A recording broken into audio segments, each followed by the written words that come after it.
Docteur, la Guinée a enregistré son premier cas confirmé de la variole du singe. Et c'est quoi la variole du singe, s'il vous plaît? Merci. La variole du singe, encore appelée Mpox, est une maladie infectieuse virale, contagieuse et à déclaration obligatoire, qui est due au virus Orthopox virus simienne, et qui est un virus apparenté au virus de la variole. Ok. Quels sont les symptômes de cette maladie? Merci. Pour parler des symptômes de la variole du singe, nous allons essayer de les classer en deux phases. Vous avez une phase prodromique, c'est-à-dire que c'est une phase avant la phase de l'apparition des éléments dermatologiques. Donc la phase prodromique est caractérisée par un syndrome grippal, marqué par une fièvre dont la température peut même dépasser 38 degrés, avec des sueurs et des frissons, une asthénie physique, des céphalées, des adénopathies, une odynophagie, c'est-à-dire une douleur à la déglutition des aliments. On peut aussi noter des érosions buccales, des atteintes des muqueuses génitales à type de douleur d'écoulement ou de brûlure mictionnelle. Vous pouvez avoir aussi des problèmes digestifs à type de d'épreinte, de ténès ou de faux besoin. À cette phase de la maladie, seuls les arguments épidémiologiques permettent de penser à la variole de singe. Donc ces arguments épidémiologiques sont entre autres une personne revenant d'une zone d'endémie ou des personnes qui ont été en contact avec des animaux, les rongeurs le plus souvent, ou le singe, la consommation de viande de brousse, des contacts avec des parents infectés, c'est-à-dire des lésions cutanées, des affaires personnelles du patient, et voilà. Cette phase prodromique est caractérisée par ces symptômes. À la phase d'état, à cette phase, vous avez les manifestations dermatologiques. Ces manifestations dermatologiques sont le plus souvent évocatrices des macules, à type de vésicules parfois, des pustules de grande taille, avec une ombiligation centrale.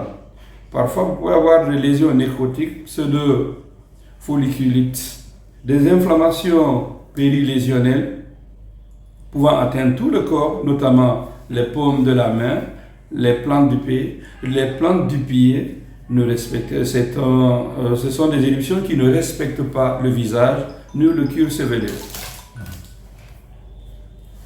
Alors, il survient en des poussées en général uniques, mais on a une possibilité d'avoir des lésions d'âge différentes.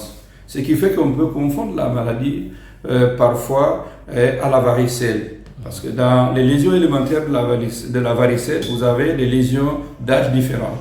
Et elle est aussi caractérisée par des douleurs lors de ces poussées éruptives. Il faut dire qu'ils sont très peu prurigineux. Ok.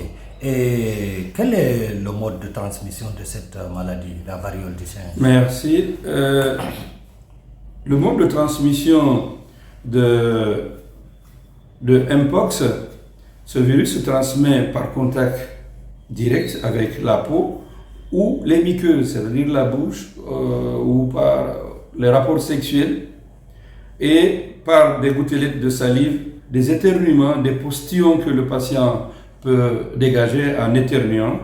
On peut également se contaminer au contact des gouttes tombées et de l'environnement du patient, c'est-à-dire le literie, les vêtements, les vaisselles, les linges, les bains du patient peuvent contaminer. Sans oublier aussi qu'on peut, je l'ai dit tantôt au niveau de la définition, que c'est une zoonose. Ça veut dire qu'on peut se contaminer aussi à travers des animaux infectés par le virus. C'est-à-dire zoonose de l'animal infecté à l'homme. Ok. Et qu'est-ce qu'il faut faire pour ne pas attraper la variole du singe? Alors, c'est pour ne pas attraper la variole du singe, c'est le respect des règles élémentaires de l'hygiène. Le lavage des mains, et, par exemple, en est une des règles élémentaires, mais aussi la vaccination lorsque nous revenons ou nous sommes dans une zone d'endémie. Ok. Peut-on guérir complètement la variole du singe? Oui, nous pouvons guérir de la variole du singe. La plupart des patients guérissent de la variole du singe au bout de 2 à 4 semaines, à l'absence de complications, bien sûr. Ok. Et quel est le taux de mortalité de la variole du singe? Alors, le taux de mortalité de la variole du singe, il faut noter que la variole du singe est moins grave que la variole proprement dite, qu'on a connue, qu'on a même éradiquée dans les temps. Il faut dire que selon les données disponibles, de la littérature, nous avons une mortalité qui varie entre 0,1% à 10%. Et il est important de noter que les taux de mortalité peuvent varier dans différents contextes en raison de plusieurs facteurs tels que l'accès aux soins de santé, mais aussi l'immunité de ces patients, notamment des patients qui vivent avec le VIH, peuvent faire des formes graves et qui peuvent entraîner le décès de ces patients. Okay. Quelle est la cause réelle de la variole du singe? On l'a dit, hein, c'est la cause réelle de la variole du singe. C'est quand on rentre en contact avec le virus de monkeypox, appelé encore mpox, surtout quand on ne respecte pas les mesures de prévention. Ok. Bon, alors là, dites-nous comment peut-on traiter la variole du singe? Alors, le traitement de la variole du singe, comme vous le savez, comme toutes les infections virales, on a rarement des traitements étiologiques. Ce sont des traitements symptomatiques que nous faisons quand on reçoit les patients. Généralement, c'est des patients qui viennent, comme je l'ai dit, j'ai évoqué les différents symptômes que peuvent avoir ces patients. Ils viennent parfois pour de la fièvre, de l'asthénie, et nous donnons des médicaments en fonction de ces symptômes. Mais pour des cas graves, il y a un traitement antirétroviral qui a été mis au point pour traiter la variole et qui a été approuvé en janvier 2022, par l'Agence européenne des médicaments pour le traitement de mpox dans les circonstances exceptionnelles pour les cas les plus graves. Ok. Donc le vaccin est disponible? Oui, et nous disposons d'un vaccin qui est très efficace. Et si vous suivez un peu les échos, la RDC, qui est l'épicentre de la maladie, vient de recevoir leur premier vaccin. Il y a un vaccin, le vaccin Vanex, qui a déjà reçu l'autorisation de mise sur le marché depuis 2013 dans la prévention contre la variole chez les adultes et a également obtenu depuis le 25 juillet 2022 une autorisation de mise sur le marché dans la prévention et contre la variole du singe. Nous avons bel et bien un vaccin et qui marche très bien. Ok. Quel est le lien entre la variole du singe et Ebola? La variole, le lien, on peut dire qu'ils sont tous des virus. C'est des virus, mais aussi ils sont tous aussi des zoonoses. Et il peut y avoir un lien aussi au niveau des symptômes, parce que pratiquement au début de la maladie de la variole du singe, ce sont le syndrome grippal qui est là, c'est des maux de tête, c'est des céphalées, de la fièvre, des frissons, d'asthénie physique, et vous retrouvez les mêmes signes, les mêmes symptômes au niveau d'Ebola, mais aussi au niveau du mode de transmission.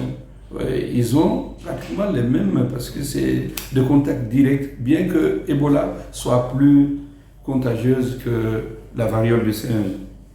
Ok. Quels conseils pouvez-vous donner aux personnes atteintes de cette maladie? Les personnes atteintes, les conseils que nous pouvons donner, c'est de demander aux patients de très rapidement consulter une structure sanitaire. Pourquoi? Parce que autant la prise en charge, autant vous consultez tôt, autant la prise en charge est rapide, plus on a une chance de ne pas faire la forme grave. Donc de respecter aussi les règles élémentaires d'hygiène et les barrières et les gestes barrières. Aussi, nous allons leur conseiller de s'abstenir de rapports sexuels pendant toute la durée d'isolement. On ne sait pas combien de temps le virus persiste dans le sperme et les sécrétions génitales, ni si ces liquides biologiques peuvent transmettre la maladie.